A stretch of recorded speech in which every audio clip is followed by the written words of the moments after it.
These 7 sacraments are not a result of your salvation. They are necessary to your salvation, starting from the first one, water baptism, all the way to the last rite. As Christians, we believe in Ephesians chapter 2, verse 8 and 9. These are the words spoken by Apostle Paul, that we are saved by grace alone. It's one of the biggest differences between the Catholic faith and the Christian faith. It's what Martin Luther argued.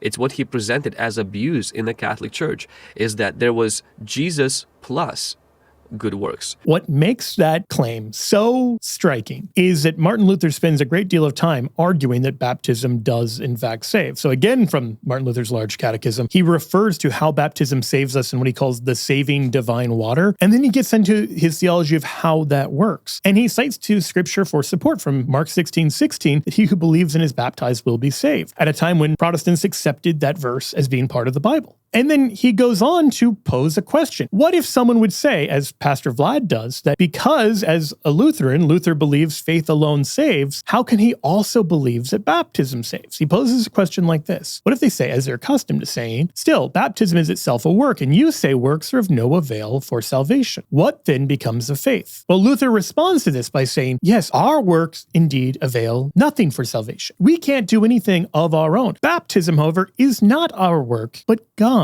Luther believes the exact opposite of what Pastor Vlad claims Luther believes about the relationship of baptism and salvation by faith apart from works. It's simply right there in plain language. The guy who coins the concept of sola fide does not believe that it excludes a belief that baptism saves. And then he goes on to say God's works are saving and necessary for salvation and do not exclude but demand faith. So you can't pit faith or grace against the sacraments, or you've just completely misunderstood what the sacraments are. You've turned the sacraments into things that we do for God rather than things God does for us. His theology of grace is completely ahistoric. It's not something that early Christians believed in. It's not something that the Catholic Church or the Orthodox Church or historic Protestants believed in. It's such a radical misunderstanding of grace that it pits God's grace against every sort of human activity, which logically doesn't just undermine the role of something like good works. It doesn't just undermine the sacraments. Taken to its logical limit, it even undermines the role of faith or prayer.